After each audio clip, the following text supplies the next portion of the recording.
Hello friends. स्वागत है आपके अपने परिवार लव विथ साइंस में। आशा करते हैं आप सभी लोग अच्छे होंगे, जानदार होंगे, शानदार होंगे। पिछली कक्षा में हम लोग रासायनिक समीकरण के बारे में देख रहे थे, जिसमें से संतुलित रासायनिक समीकरण और असंतुलित रासायनिक समीकरण के बारे में देख चुके थे। अब आगे देखते हैं कि रासायनिक समीकरण संतुलित करने की आवश्यकता क्यों पड़ा, ऐसी क्या बात थी जिसकी वजह से रासायनिक समीकरण को संतुलित करना पड़ा। देखते हैं, कुछ बातें हमने पहले से ही बोर्ड पर लिख रखा है। देखते हैं कि रासायनिक समीकरण को संतुलित करना क्यों आवश्यक है। आखिर ऐसी बात क्या थी रासायनिक समीकरण को संतुलित करना पड़ा। इसके पीछे मुख्य वजह है द्रव्यमान संरक्षण का सिद्धांत। इसके पीछे मुख्य वजह क्या है? द्रव्यमान संरक्षण का सिद्धांत। द्रव्यमान संरक्षण का सिद्धांत क्या था? द्रव्यमान संरक्षण का सिद्धांत कहता है कि किसी भी रासायनिक अभिक्रिया के बाद द्रव्यमान का ना तो उत्पन्न होगा, निर्माण होगा, और ना ही विनाश होगा। यही क्या था? हमारा द्रव्यमान संरक्षण का सिद्धांत है। तो इसी सिद्धांत को पालन कराने के लिए क्या था बात? इसी द्रव्यमान संरक्षण का सिद्धांत को पालन कराने के लिए रासायनिक समीकरण को संतुलित करने की आवश्यकता पड़ा। अगर द्रव्यमान संरक्षण का सिद्धांत नहीं होता तो रासायनिक समीकरण संतुलित करने की कोई आवश्यकता नहीं होता। तो द्रव्यमान संरक्षण को पालन कराने के लिए क्या हुआ? रासायनिक समीकरण को संतुलित कराने की आवश्यकता पड़ा। हम देखते हैं कि द्रव्यमान संरक्षण का सिद्धांत जो था दिया किसने? द्रव्यमान संरक्षण का सिद्धांत 1789 ईस्वी में एंटोनी लेवोजियर ने दिया। किसने दिया? एंटोनी लिवोजियर ने 1789 ईस्वी में दिया। तो इसके आधार पर एग्जाम्पल को देखते हैं। चलिए एग्जाम्पल को हम लोग देखते हैं। Fe plus H2O plus Fe3O4 plus H2। देखते हैं कि इसका द्रव्यमान क्या है। इस साइड उत्पाद का द्रव्यमान क्या है और प्रतिफल का द्रव्यमान क्या है और उत्पाद का द्रव्यमान क्या है। तो ये तो उत्पाद हमारा, ये हमारा प्रतिफल हो गया जो कि तीर की बाईं ओर होगा, और तीर की जो दाईं ओर होगा वो हमारा क्या होगा? उत्पाद होगा। तो आयरन का द्रव्यमान 58 अप्रॉक्स 58 होगा, सॉरी 56 होगा। चलिए 56। आयरन का द्रव्यमान 55.8 होता है कुछ समथिंग। तो 56 लेते हैं। प्लस हाइड्रोजन का द्रव्यमान 1 होगा, हाइड्रोजन 2 है तो हाइड्रोजन 2 प्लस ऑक्सीजन का द्रव्यमान 16 होता है, 16। इस तरह से हमारे अभिकारक के रूप में कितना द्रव्यमान हो रहा है? 56 प्लस 18 तो 8 6 14, 5 1 6 7, 74 आ रहा है। तो टोटल अभिकारक में द्रव्यमान कितना हो रहा है? 74। अब उत्पाद में देखते हैं द्रव्यमान कितना हो रहा है? 56, आयरन 3 है तो गुना 3 करेंगे, प्लस ऑक्सीजन का होता है द्रव्यमान 16।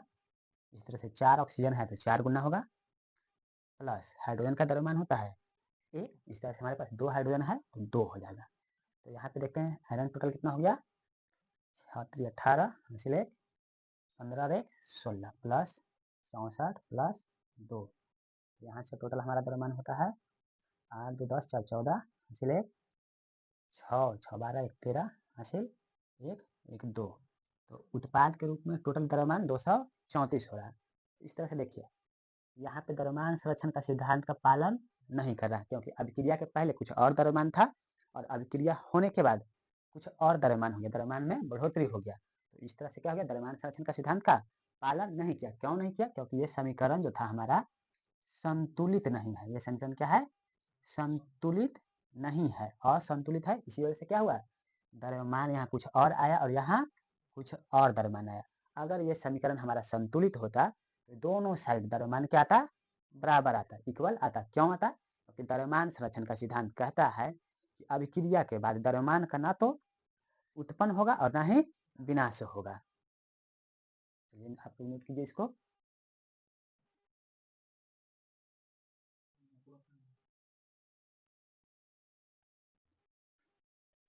चलिए अब आगे देखते हैं।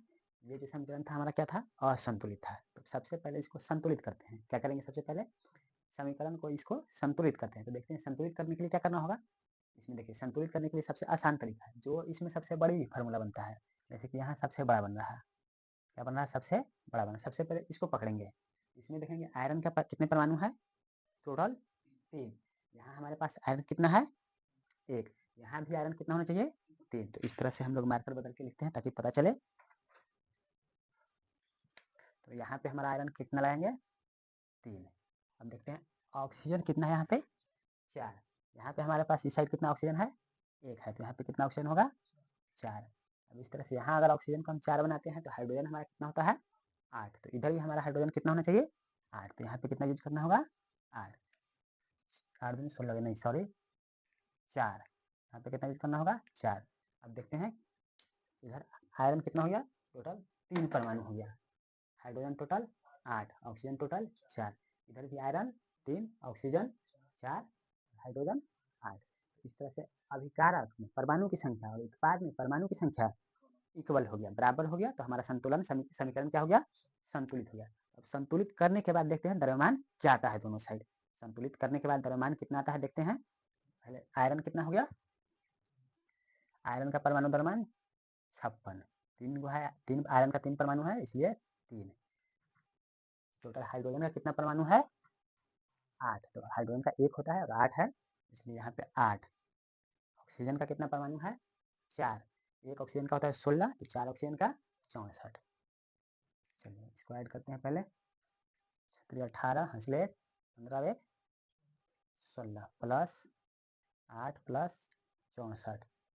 इसका कितना गया 8 8 4 12 8 8 16 4 20 की 0 हासिल 2 हो गया 8 और 6 14 हासिल 1 1 2 टोटल कितना गया 240 आ गया। इस तरह से इस साइड देखते हैं कितना आता है 56 हाइड्रोजन का होता है परमाणु भार और 3 हाइड्रोजन है 3 आयरन है इसलिए 3 प्लस ऑक्सीजन 1 ऑक्सीजन का होता है 16, इस वजह से 4 ऑक्सीजन का 64 64 प्लस 1 हाइड्रोजन का होता है 1। टोटल हाइड्रोजन कितना है 8 हाइड्रोजन है इस वजह से 8। अब इधर भी हम लोग ऐड करते हैं तो 168 प्लस 64 प्लस 8। इधर भी हमारा कितना हो जाएगा टोटल 240। तो भार क्या आ गया दोनों साइड इक्वल आ गया। तो इसी को भार को ही इक्वल द्रव्यमान को ही इक्वल बनाने के लिए रासायनिक समीकरण को संतुलित करने की आवश्यकता पड़ा। आप लोग अच्छे समझ चुके होंगे कि रासायनिक समीकरण को संतुलित करने की आवश्यकता क्यों पड़ा। तो रासायनिक समीकरण को संतुलित करने की आवश्यकता द्रव्यमान संरक्षण के सिद्धांत को पालन कराने के लिए पड़ा था। देखिए जब संतुलन समीकरण संतुलित नहीं था तो द्रव्यमान इक्वल नहीं आ पा रहा था। जैसे ही हमने समीकरण को संतुलित किया द्रव्यमान हमारा क्या हो गया अभिकारक में भी द्रव्यमान और उत्पाद में भी द्रव्यमान इक्वल आ गया। तो मुख्य वजह यही था। चलिए इसको नोट कीजिए।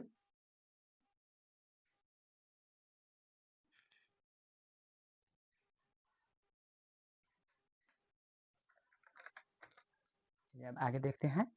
रासायनिक समीकरण को संतुलित करने के मुख्यतः 2 तरीके हैं हमारे पास। रासायनिक समीकरण को संतुलित करने के लिए कितने तरीके हैं 2। तो रासायनिक समीकरण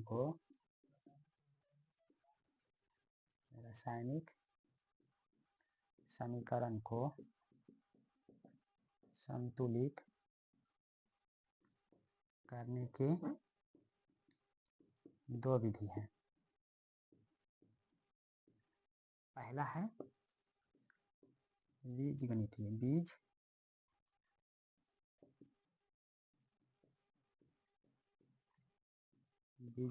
विधि और दूसरा हमारा है अनुमानित विधि। कौन सा विधि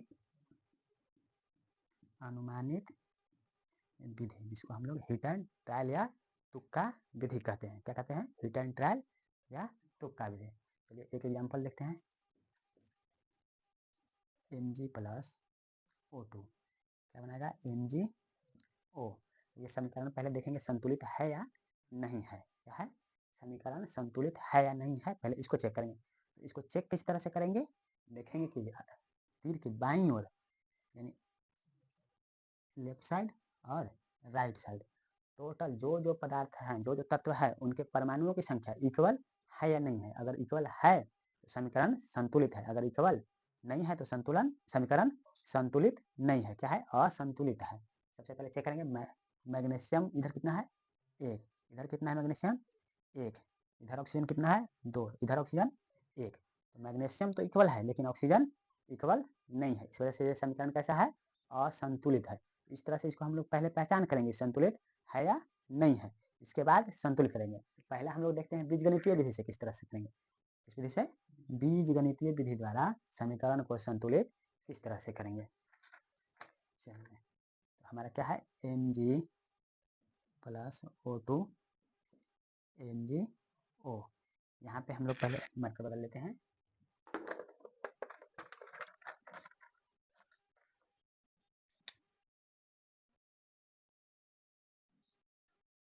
यहाँ पे हम लोग मान लेते हैं कि हमें नहीं पता है क्या लगेगा, यहाँ ये मान लेते हैं कि होगा, यहाँ मान लेते हैं कि हमारे पास B यूज होगा, इसी तरह से यहाँ C यूज होगा।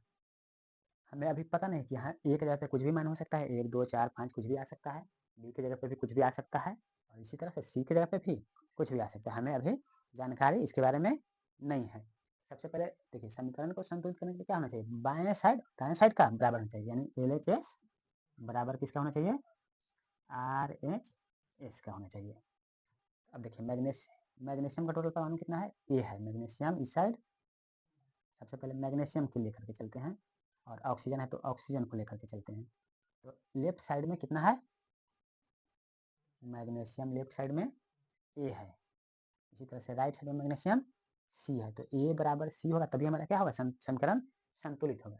इसी तरह से ऑक्सीजन के लिए हम लोग चलते हैं। ऑक्सीजन कितना है लेफ्ट साइड में, 2B है, कितना है 2 यहाँ पे है, और B दोनों हमेशा क्या होता है, गुना होता है, मल्टीपल होता है, तो कितना है, ऑक्सीजन लेफ्ट साइड में तो 2B है, इसी तरह से ऑक्सीजन राइट साइड में कितना है, C है, तो ये भी हमारा 2B और C किसके क्या होना चाहिए, समीकरण को संतुलित बनाने के लिए इक्वल होना चाहिए। इस तरह से हमारा दो समीकरण बन गए, समीकरण 1 और समीकरण 2। अब सबसे पहली बात हम लोग मानेंगे, माना A बराबर 1, हमेशा क्या मानना है, माना कि A बराबर कितना लेना है, 1 लेना है, माना A बराबर 1।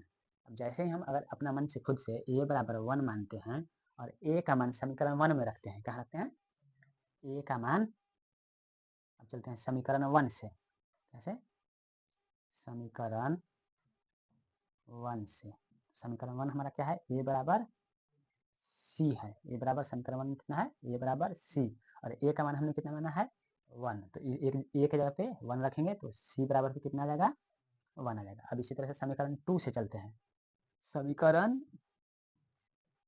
2 से, तो समीकरण 2 में हमारा क्या है, 2B बराबर C, 2B बराबर C, तो C का मान हमारे पास कितना है, 1 है, तो 2B बराबर 1 रखेंगे तो B बराबर कितना आ जाएगा, 1/2।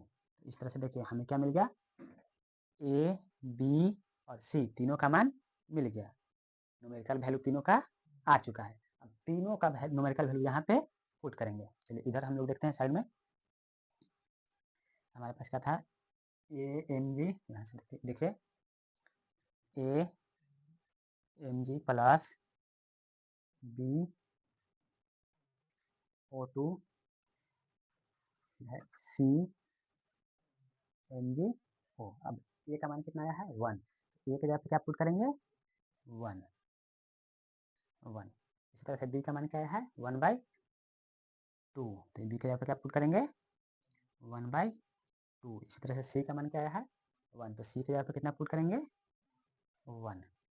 चलिए देखिए ये हमारा पुट कर दिए, इसके आगे आप देखिए क्या करेंगे, यहाँ पे 1 है, यहाँ पे 1/2 है, यहाँ पे 1 है, तो रासायनिक समीकरण में कभी भी इस तरह से बट्टा में कोई भी अंक नहीं होता है। अब इसको हम लोग को किसी तरह से हटाना है, क्या करना होगा, हटाना होगा।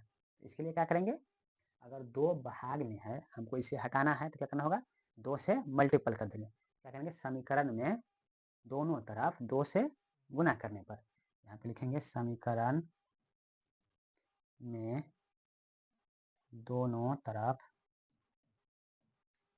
2 से गुना करने पर, जैसे ही पूरी समीकरण में 2 से गुना कर देते, तो यहाँ पे 2 गुना होगा, यहाँ भी 2 गुना होगा, और यहाँ भी 2 गुना होगा, तो इस तरह से हमें क्या मिल जाएगा, 2mg, यहाँ क्या मिलेगा, 2mg, यहाँ क्या मिल जाएगा, 2 से 2 कट जाएगा, O2, इस साइड क्या मिल जाएगा, 2mgO। तो ये हमारा क्या हो गया, समीकरण संतुलित हो गया। तो इस विधि से क्वेश्चन बनाने के लिए नहीं कहता है कभी भी, इसको हम एक और शॉर्ट विधि है, हिट एंड ट्रायल या अनुमानित विधि, उससे हमेशा करेंगे। ये हमने आपको बता दिया ताकि एक बार देख लीजिए, ऐसे भी किया जा सकता है, लेकिन इस विधि द्वारा करना नहीं है, क्योंकि एग्जाम में कभी भी ये नहीं बोलता है कि किस विधि से करना है, बस एग्जाम में यही पूछता है कि संतुलित है या नहीं है, कौन सा संतुलित है और कौन नहीं है। या जब इस किसी समीकरण को दे देगा और बोलेगा कि इस समीकरण को संतुलित कीजिए, ये नहीं कहेगा कभी एग्जाम में कि बीजगणितीय विधि से कीजिए या अनुमानित विधि से कीजिए। करना आपको जो विधि आसान लगेगा उससे करना है। ये थोड़ा सा कॉम्प्लिकेटिव है, हार्ड है, तो इस विधि से करना जरूरी नहीं है। इसको आप लोग फिर भी नोट कीजिए।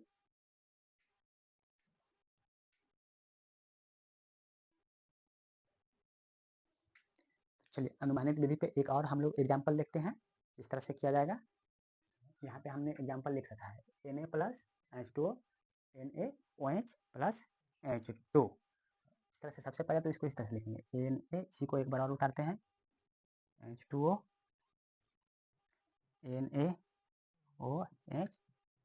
H2। देखिए सबसे पहले मार्कर को बदलते हैं।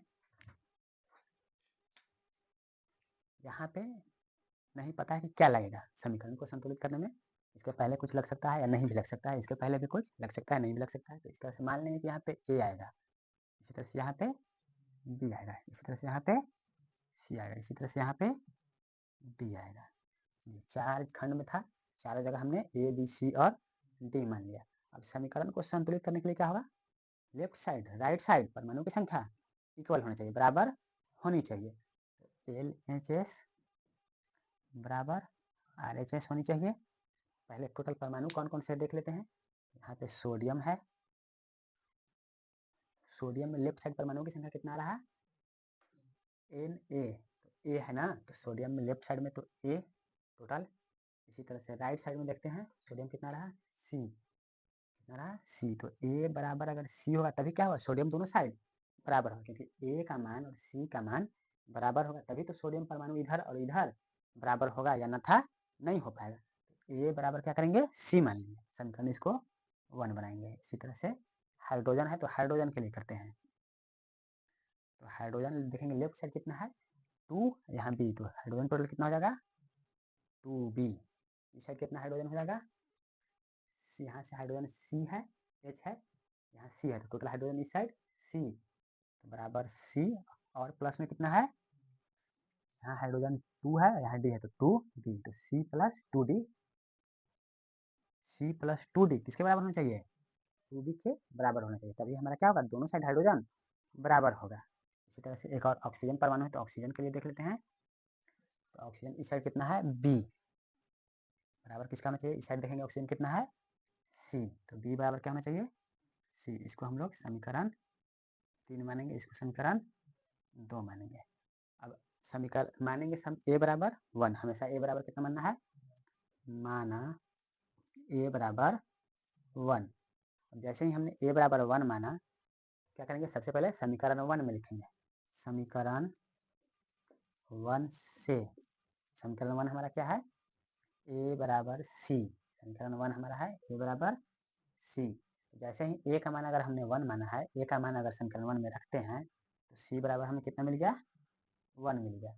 इसी तरह से आप चलते हैं समीकरण 3 में, समीकरण 3 से, समीकरण 3 से देखिए, समीकरण 3 से पहले इसलिए चले क्योंकि समीकरण 3 थोड़ा सरल है, समीकरण 2 जो है थोड़ा सा कॉम्प्लिकेटिव है। तो पहले C से मान निकाल, यहाँ से B का मान निकाल लेते हैं, फिर इसमें भी पुट करेंगे।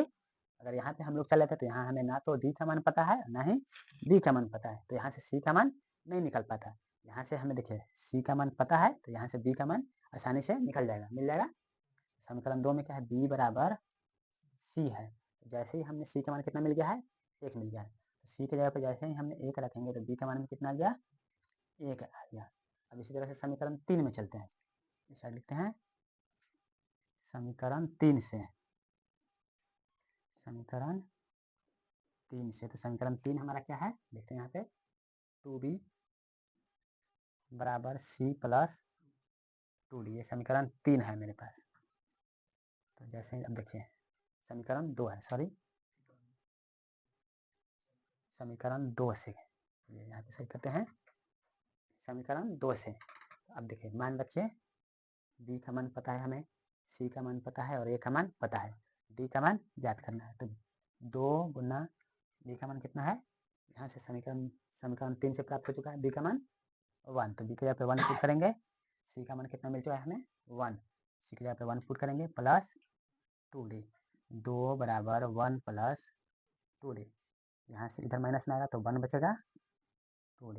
इस तरह से d बराबर हमें 1/2 मिल जाएगा। देखिए अब ए का मान यहाँ माने 1, सी का मान यहाँ से प्राप्त हुआ 1, बी का मान मिला 1 और डी का मान मिला 1/2।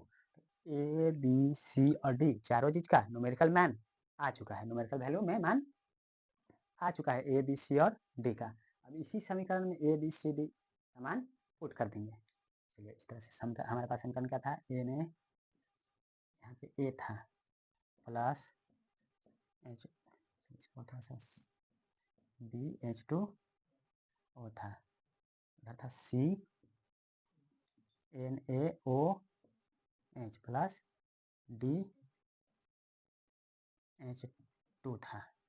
देखिए ए का मान कितना आया है 1, तो ए का जगह पे कितना पुट करेंगे, चलिए इसको रहने देते हैं, यहाँ पे पुट करते हैं 1, तो 1 को हम लोग इग्नोर करते हैं, अगर किसी में 1 गुना होगा तो वही आएगा, इसलिए 1 को इग्नोर करते हैं। Na बचा प्लस बी की जगह पे कितना आएगा, बी का मान कितना मिला है 1, तो बी की जगह पे 1 पुट करेंगे तो वही आएगा वैल्यू, इसको भी 1 को इग्नोर मारते हैं, H2 प्लस O। इसी तरह से इधर देखते हैं सी का मान कितना आया है 1, सी की जगह पे जैसे ही 1 पुट करेंगे तो NaOH ही प्राप्त होगा, इसको भी 1 को इग्नोर करते हैं, NaOH प्लस डी का मान कितना है 1/2, तो यहाँ लिखेंगे 1/2 H2। देखिए फिर से क्या हुआ, समीकरण को संतुलित करने में इधर तो सेम ठीक है, लेकिन यहाँ 1/2 आ गया। समीकरण को संतुलित करते हैं कभी भी तो बटा में कोई भी अंक नहीं आनी चाहिए, क्या होनी चाहिए, बटा में नहीं आनी चाहिए। तो इसको अब हटाना होगा, 2 को क्या करना होगा, 2 को हटाना होगा। तो 2 को जब डिवाइड में है, भाग में 2 है, तो इसको हटाने के लिए क्या करना होगा, 2 से गुना करना होगा। जैसे ही 2 से गुना करेंगे तो एक जगह गुना कभी नहीं कर सकते, पूरा समीकरण में करना होगा। क्या करना होगा, पूरी समीकरण में 2 से गुना करना होगा।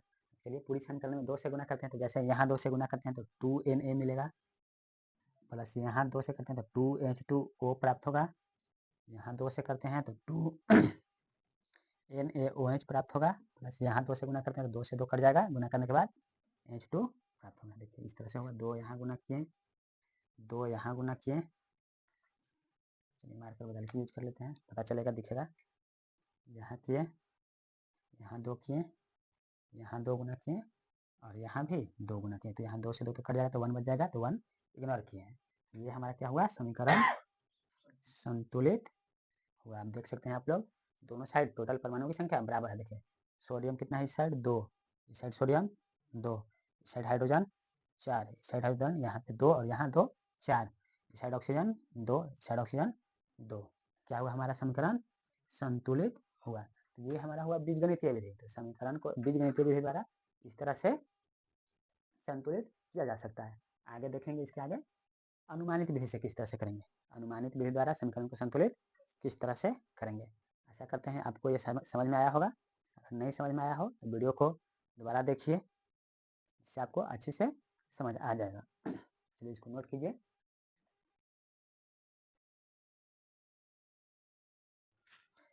तो चलिए आज की क्लास को हम लोग यहीं तक रहने देते हैं और अगली क्लास में देखेंगे अनुमानित विधि द्वारा समीकरण को संतुलित कैसे किया जा सकता है। अनुमानित विधि एक आसान विधि है, अगर उसको समझ के बहुत आसानी से समीकरण को संतुलित कर सकते हैं।